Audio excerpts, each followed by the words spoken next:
Director of Education from BronxNet, and your host for... Oh, hey, Ian, how's it going, man? You caught me off guard. Listen, folks, I'm here looking at my lines, making sure I get everything nice and professional for our presentation today. But you know, at the same time, we like to demystify things and show you some stuff that's happening in the background so that you can see how easy it is to get your unique idea out in front of the world. So, thanks for joining us and welcome to Emerging Media Makers. It's been a long time since the Bronx was burning. Like a phoenix rising from the ashes, the rich stories from our community continue to captivate and entertain audiences from the Bronx and beyond. Welcome to Emerging Media Makers. This show was created to shine a light on the talent and vision of BronxNet's access producers. Emerging Media Makers, your passion lives here. What's up, creative family? My name is Timothy Coleman, and I'm the Director of Education for BronxNet and your host for Emerging Media Makers. Our goal is to shine a light on the amazing talents of our certified producers, as well as to introduce you to how easy it is to get your creative ideas in front of the world. By participating in one of our certification classes, you too could become a producer of your own show at one of our 3 BronxNet TV locations. We have studios at Mercy University in Westchester Square, in Carman Hall on the campus of Lehman College, and here at BronxNet's Media and Technology Studios in the South Bronx.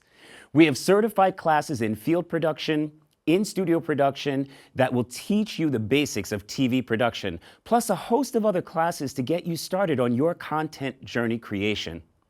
Everyone starts with a free masterclass called Masterclass: How to Unleash Your Ideas.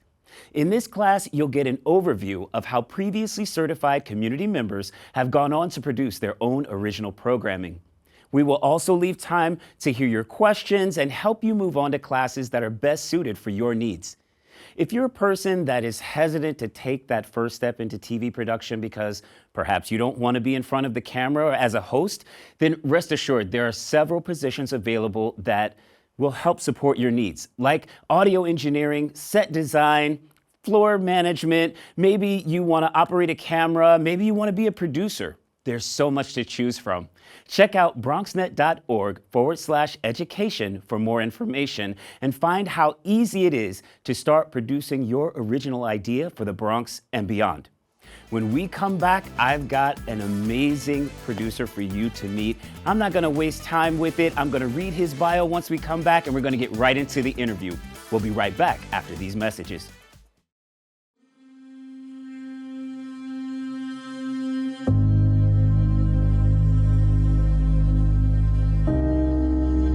Only 57% of New York City high school students are college ready by their senior year.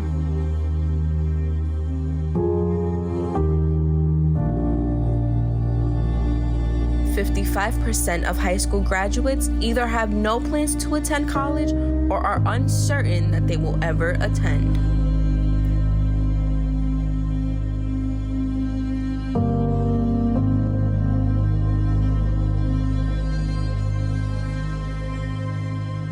.34% of young adults don't go to college because they can't afford it.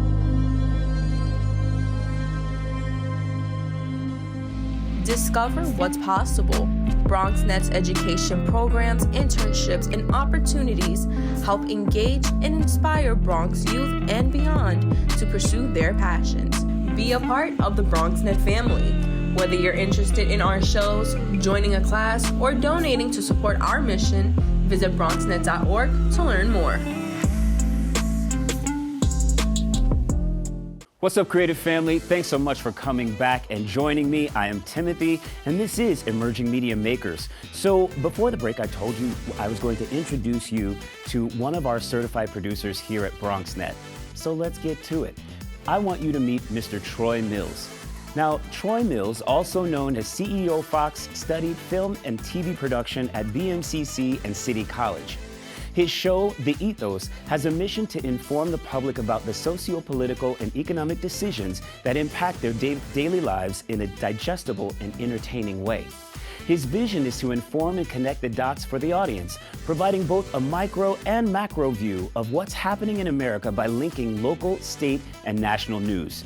Now, this is sure to be like a ton of million-dollar nuggets dropped on you, so pay close attention. Let's give a big Bronx welcome to Mr. Troy Mills. How you doing, sir? I'm all right. All right. Thanks so much for coming to the show. All right. Glad to have you today. So, listen, I believe, and I say this quote a lot, that people don't care how much you know until they know how much you care. And I feel like in order for people to take a certain investment in our producers' shows, it's better if they first get to know who you are as a person, right? So can you tell me a little bit about yourself? Like, where are you from originally? I'm from the Bronx. I'm from Castle Hill, part of the Bronx. Castle Hill's like, I consider Castle Hill like a small town. Okay. It's the hood, but it's still, I consider it like a small town. I know everybody, my family's from there. That's dope. So, yeah. That's dope. So when you were growing up, were there other people in your family that were already in media or some form of entertainment? Like, when did you get bit by the bug? Do you remember, like, the first time, like, maybe it was a TV show? Like, what inspired you to, like, decide to come forward and put your idea in front of the world? So I've been doing the arts basically my whole life. Okay. So my sister is like, she was like the star, and I was always behind the scenes. So I got the bug maybe, I'm thinking about Golden Child. You ever seen Golden Child? Oh yeah, definitely. Yeah, so. I want the knowledge. Yeah.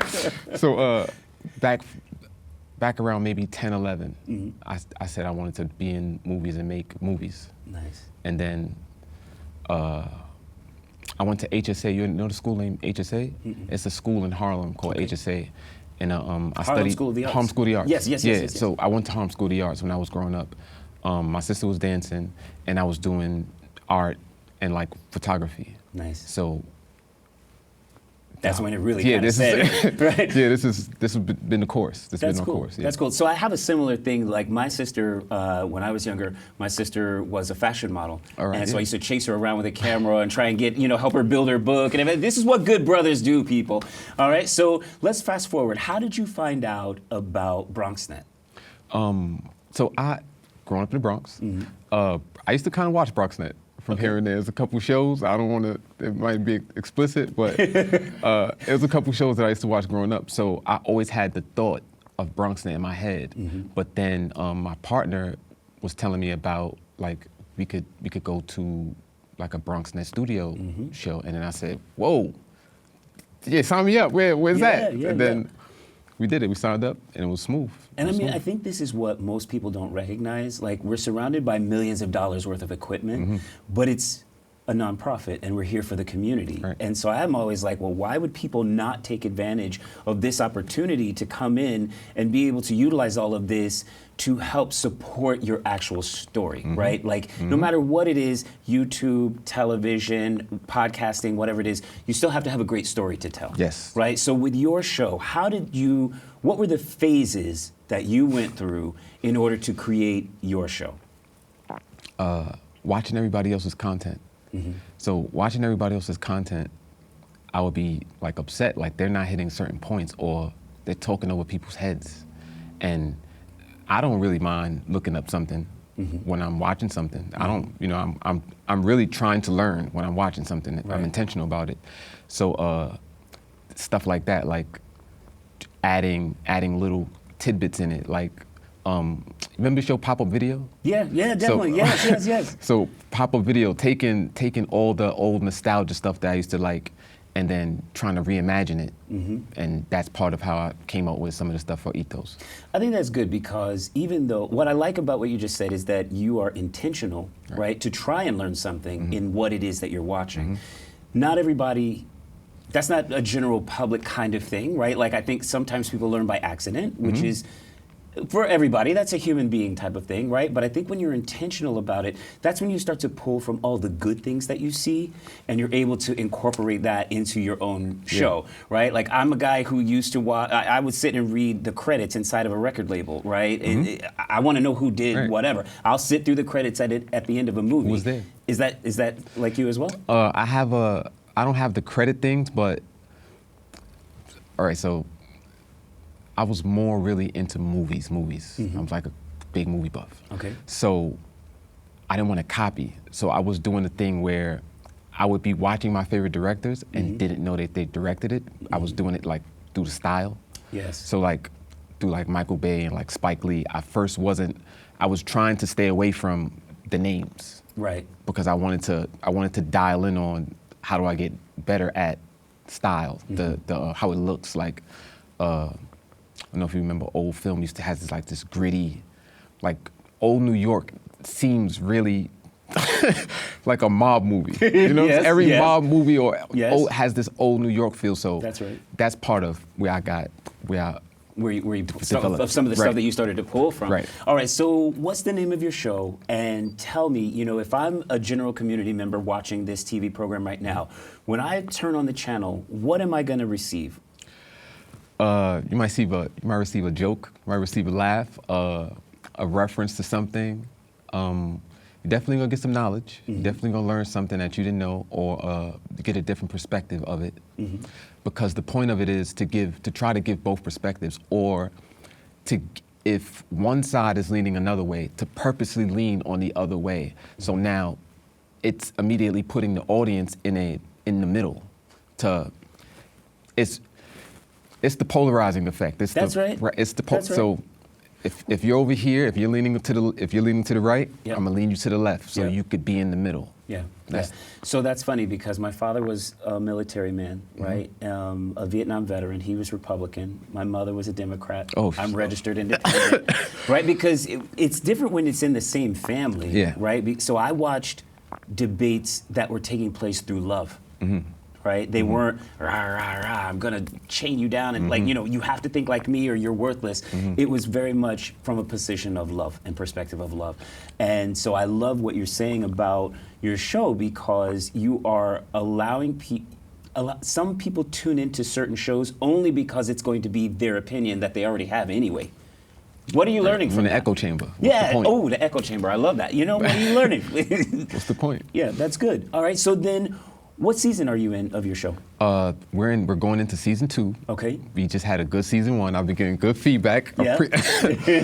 Thank you very much. Nice. I really appreciate it. We're going into season 2, and got a lot more story for y'all. Got some good Some funny good stuff jokes. coming Yeah, up, some- right? some Right? good stuff. Y'all see, I'm trying to get him to say it, right? I'm waiting to see if he's gonna give me a hint as to what's coming. All right. So, where can folks find your show? They can find it on BronxNet. It comes on Thursdays, I believe, at 9 o'clock. Okay. Thursdays at 9. You can find us on YouTube at the local social. Is it .biz? thelocalsocial.biz. My name is Troy Mills, aka CEO Fox. I appreciate y'all. Thank you. I love it. For having I love us. it. Well, listen, as a person who moved to the Bronx, I was 19 when I moved here.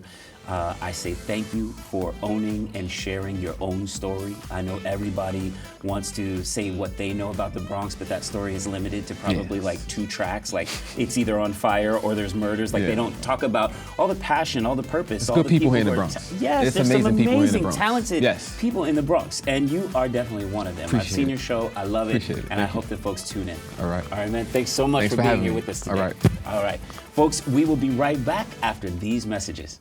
We're gonna start the show right now. This is my favorite part. Ready in 5, 4, 3, 2. Hey, this is Angel, and I am one of the instructors for the in-studio production. Here at BronxNet, we offer classes that can help you elevate, expand, and start your television career. All you have to do is sign up at bronxnet.org/education. For the past 7 years, I have been in various productions, spanning from talk shows, independent films, news reports, art displays, teachings, musical performances, and many more. Ain't that right, Angel? Yeah, you're absolutely right, Angel. There are a lot of creative individuals that we're just waiting to sign up for the class. And if I may, can I also express Thank you, Angel. That's all the time we have left. Visit bronxnet.org/education and become a producer by taking the course. The class I offer is also in English, en español y también bilingüe. Nos vemos en la próxima clase. So when you come into BronxNet's Media and Technology Studios in the South Bronx, you might not notice it, but directly on your right-hand side is our control room. In this control room, we have folks that are so talented, that are so dedicated to helping you get your unique idea out into the world. They control all of the monitors around here, they control the lights and all the things happening in Studio A. So I wanted to give you a moment to meet some of these really cool folks and give you a chance to hear from them and give them a moment to talk to you about the things that they do to make your dreams a reality. We're gonna move on over to our good friend, Will. Will, how you doing today, man? How are you, man? Thank you for the show today. Oh, listen, thank you so much for supporting the show. I always tell people it takes a lot of folks to get one person on camera, and you are one of those key people. So can you tell folks what it is that you do here at BronxNet? All right, I'm the studio producer / director. I help the access producer as well as the creative service team get their content out on the technical side. So I will direct, I will do prompter, I will do graphics, I will do audio if it's necessary to do so. That's great. And so one of the things I also know that you used to do here at BronxNet, you also used to teach classes, right? So what is it like and what does it feel like to see a community member come in on day one and work their way through to becoming a certified access producer? What does that feel like? It feels good, just to help out, just to be a guide for that person, that community member can get their content, their dream, their vision out in the public. Because a lot of people that do take the classes don't want to be necessarily in front of the camera. They want to be behind the scenes. Right. Others do want to be in front of the camera. So it's finding that balancing so that my goal for the class was for them to all work as a team.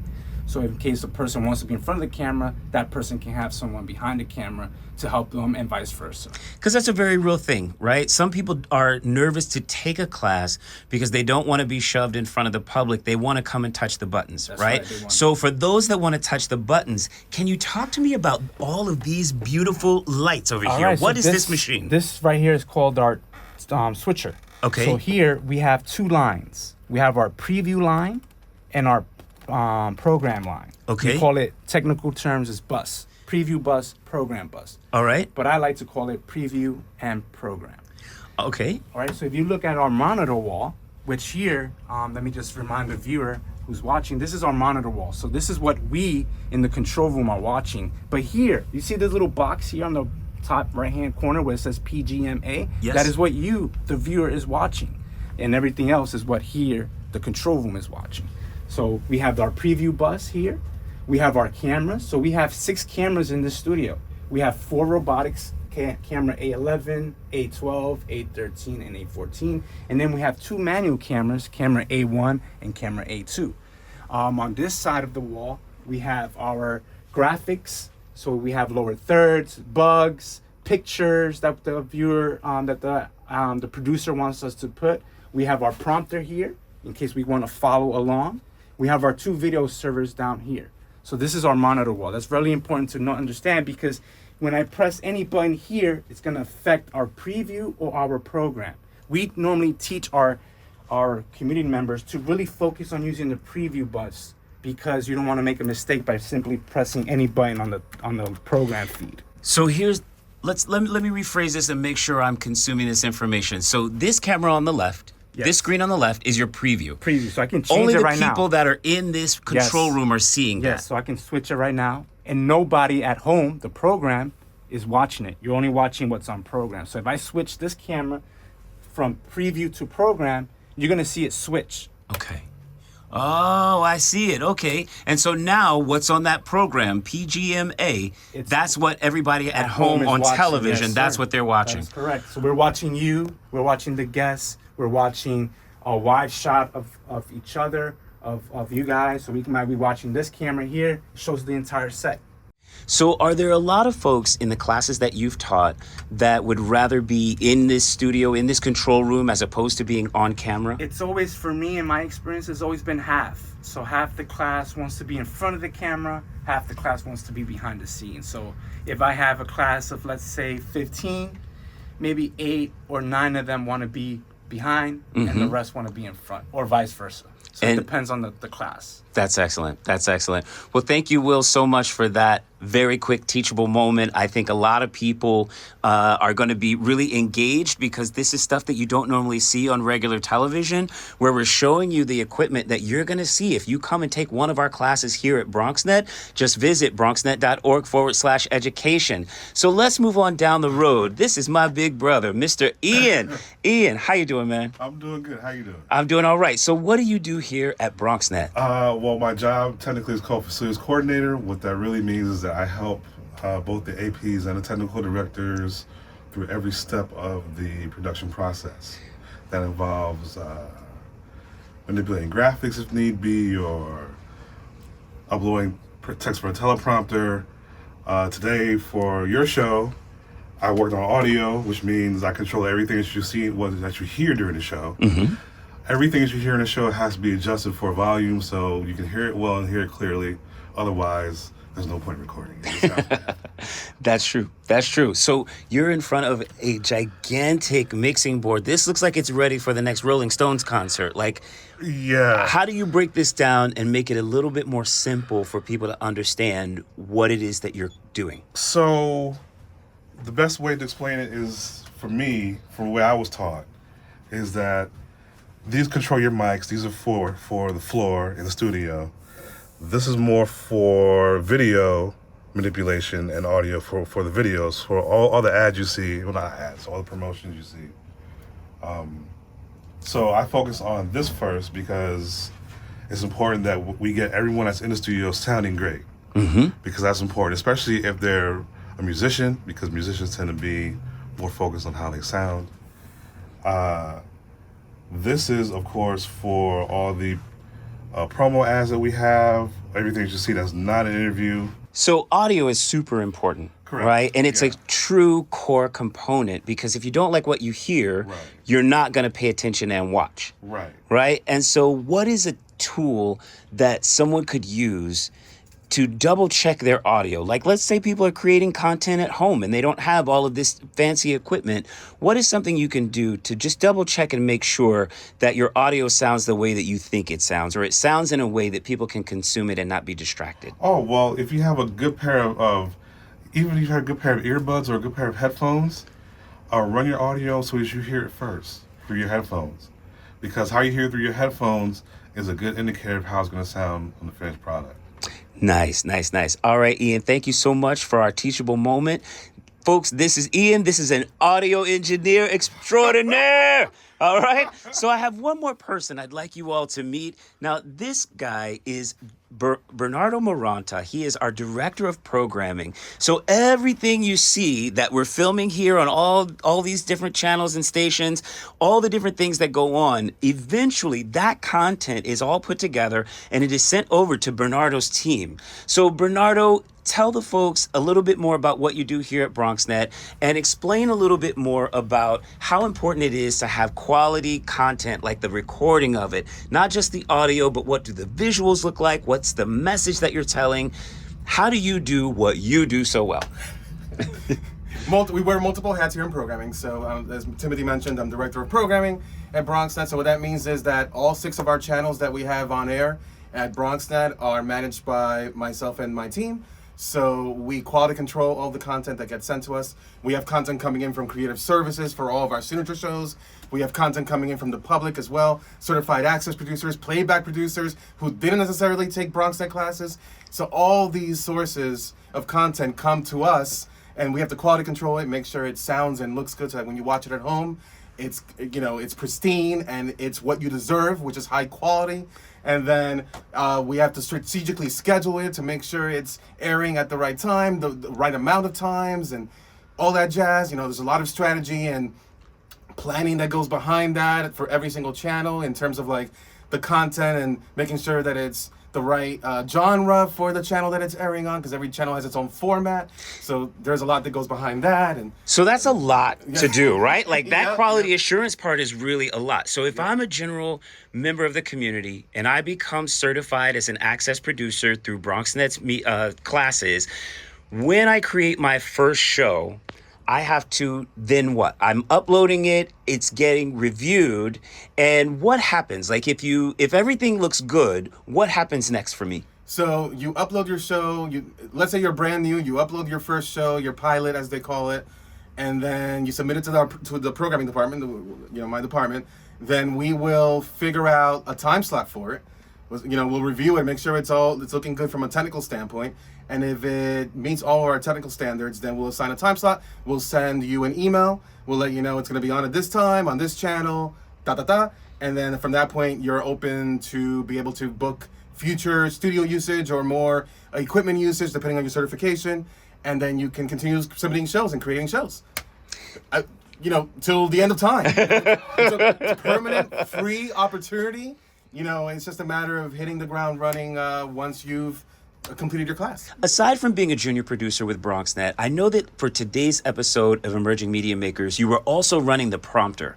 What does that actually mean, and what do you do to run a prompter? So basically, teleprompter is the script for the host. So over here on the computer, it's the script is linked up, and then we prompt it onto here, and then with this little scroll, I can move to the sound and voice of Timothy, your host, and he just reads his script, and that's pretty much all it is. All right, so I'm going to come back over here because I have a really good question for you. Every host speaks at a different pace.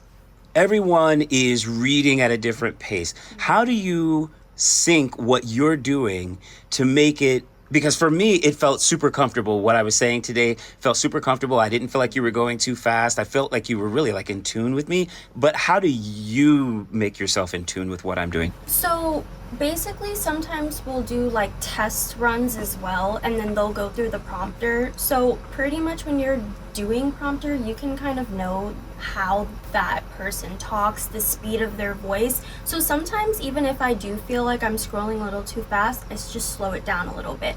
And then that way I can match what they're saying and have it link up on the script, because you don't want to go too fast, and then that makes the host kind of feel like all stressed out. Well, I was going to say that's a good way to say it, because I felt like I could still breathe comfortably while I was looking at the words. So that's a good skill. That's right. That's right. So that was a really good skill, but you also didn't go too slow. Yes. So even, you know what I'm saying? So I didn't get a panic like when the words were running off the screen and there was nothing else there. Like they still came at a really good time. So that was dope. So thank you for your support with that. Of course. We want you to know, don't be overwhelmed. We will show you step by step how to make it through the process. Once you become certified, we'll talk to you and guide you through all the things you need to do to get your unique idea to the world and beyond. All right, thank you so much for this teachable moment. This is Emerging Media Makers, and we will be back right after these messages.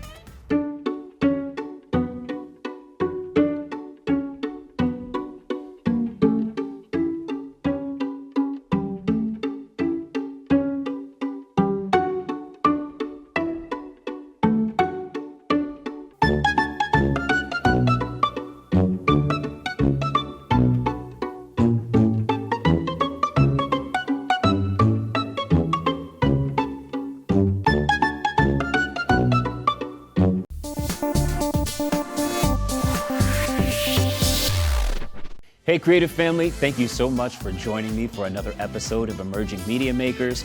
And listen, you already have everything you need in order to get your unique idea out in front of the world. Just visit www.bronxnet.org/education and get started on your career journey today. We'll see you next time right here on Emerging Media Makers.